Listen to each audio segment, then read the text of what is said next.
A cool wind moves through the trees when the sky is covered with heavy, dark clouds. The ground is wet from the recent rain, and small drops of water shine under the fading light. Citizens of Rome hear the soft sound of thunder as if warning of something big is about to happen. The streetlights twinkle in the gentle wind, struggling to stay lit. The air feels different, filled with the promise of change. It seems like a new Rome is about to be born. The Roman Empire is still a giant stretching across continents. Nonetheless, feels the strain of centuries. Conflicts and internal division have left scars. Is Diocletian's efforts to stabilize the empire by dividing it only limited to his rule period? Well, we can just say that it doesn't quite happen yet. The tetrarchy system, once a promising idea, has come back with the usual game of power grabs. But as Diocletian steps back to his position, the people of Rome see a new player strides onto the stage named Constantine. He is not a typically silk-wearing, pampered Roman emperor, not by a long shot. He is the soldier first and foremost. Years on the frontiers, battling barbarians and putting down rebellions, have toughened him. But there is more to him than just a strong arm. He has a sharp mind, a politician's strategy, and a sense that destiny is nudging him forward. His journey starts when the empire falls into chaos after Diocletian steps down. The tetrarchy system does not last long because the leaders start fighting for control. Constantine, the son of a former emperor, during this period sees an opportunity and takes action accordingly. First, he gains control of the western part of the empire. In 312 CE, he fought a major battle at the Milvian Bridge against his enemy Maxentius. Before the battle, he reportedly sees a sign in the sky, a cross with the words, "In this sign, you will conquer." He takes this as a divine message and orders his soldiers to paint Christian symbols on their shields. He wins the battle and becomes the ruler of the Western Empire. After this ambitious victory, he turns his focus to the east, where another rival, Licinius, holds power. Defeating him is a challenge to Constantine, but over several years he defeats Licinius and becomes the sole ruler of the Roman Empire. Now, for the first time in previous years, Rome has one strong leader instead of multiple rulers fighting for control. As Emperor Constantine made many changes to the empire. One of his most important decisions is to support Christianity. In 313 CE, he issued the Edict of Milan, which allowed Christians to worship freely. This is a huge change because before this, Christians faced persecution. He also gives Christian leaders more influence and builds churches, including the famous St. Peter's Basilica in Rome. Another major change is his decision to move the capital of the empire. Instead of ruling Rome, he built a new capital in the east called Constantinople, today which is known as Istanbul. The city becomes the center of power and trade, making the Eastern Empire stronger. The move also changes focus away from the old traditions of Rome and toward a new future. He also makes tireless efforts to strengthen the empire, unite its people under one leader, and make Christianity a central part of Roman life.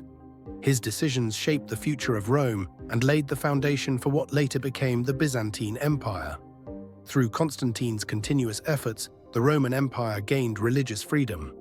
While some people also say that it's the end of centuries of persecuting Christians, it is huge. Christianity, once pushed to the margins, now has official recognition and protection. Churches are building everywhere, and the Christians start climbing the ranks in the government. Constantine became a major supporter of the church, throwing money at the fancy buildings of churches and getting involved in arguments about what Christians believe in. He does not suddenly or overnight become a saint himself. Old habits are diehard, and he wants to face every situation like any smart politician does. He is trying hard to keep everyone happy, the Christians and those who are still stuck to the old gods. It is the phase where everyone can see the change in the Roman Empire, Constantine driving that change. With Constantine's strong grip on his opinions, he realizes something. The old Rome traditions stuck in his way to give a new birth to the city.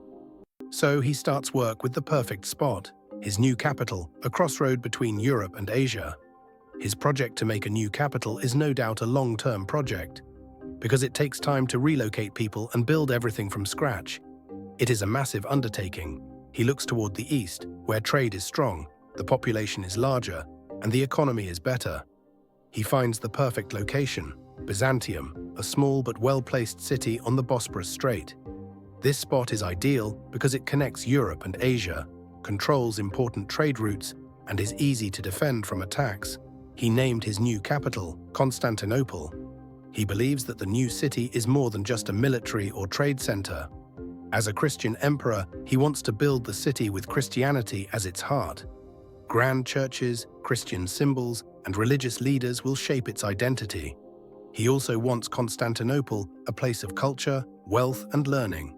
He brings in the best architects, builders, and artists to design the wider streets, grand places, and public squares. He orders new walls to protect the city and ensures a fresh supply of water systems and food supply for the people. Merchants from different lands come with full ships of silk, spices, and expensive metals.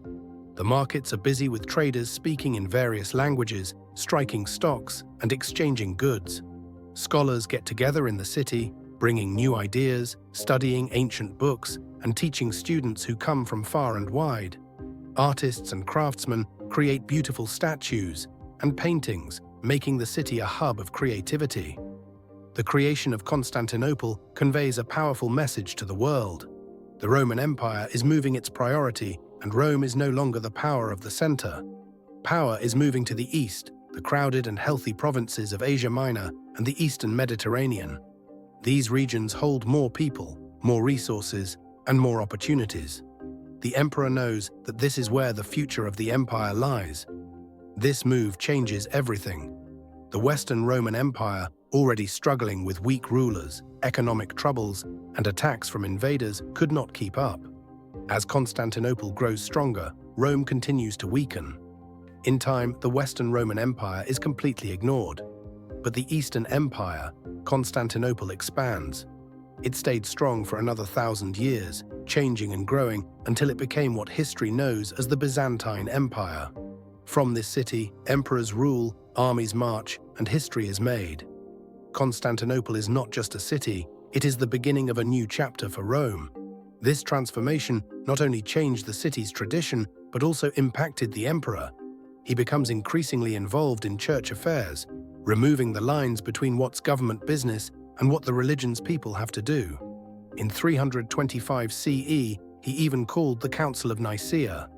Bishops from all over the empire show up to argue about theology, trying to hammer out some basic agreement on different religious parts of Christians' beliefs. The Council of Nicaea is a huge deal in Christian history. They came up with the Nicene Creed, a statement of faith Christians still use today. But it also shows how much power Constantine now has over the church. He sees himself as the protector of Christianity, and he's not afraid to throw his weight around to make sure everyone agrees on the same thing.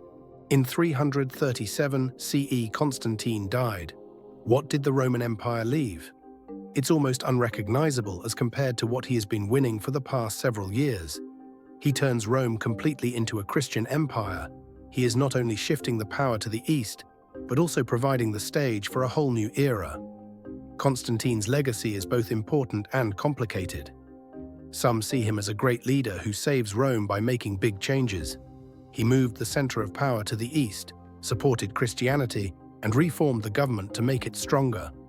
Others believe he uses religion to gain more control and that his choices create divisions in the empire. But no matter what people think of him, one thing is clear: Constantine changed Rome forever. His decisions shaped the empire's future in ways no one can fully predict. The Rome he leaves behind is no longer the Rome before, but something completely new. Whether it will remain strong or fall apart is still a mystery. Now Constantine has died, and the empire is not the same as the previous one.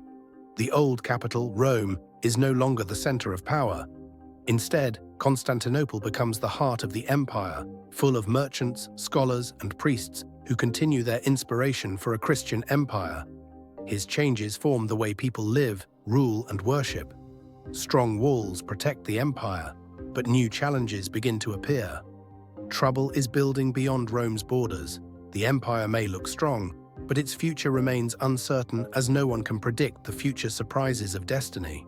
Far away, dangerous threats are getting closer. Barbarian groups that were once hesitant about Rome now test its strength, looking for weak spots. Some attack the borders, while others gather in large numbers, waiting for the right moment to strike.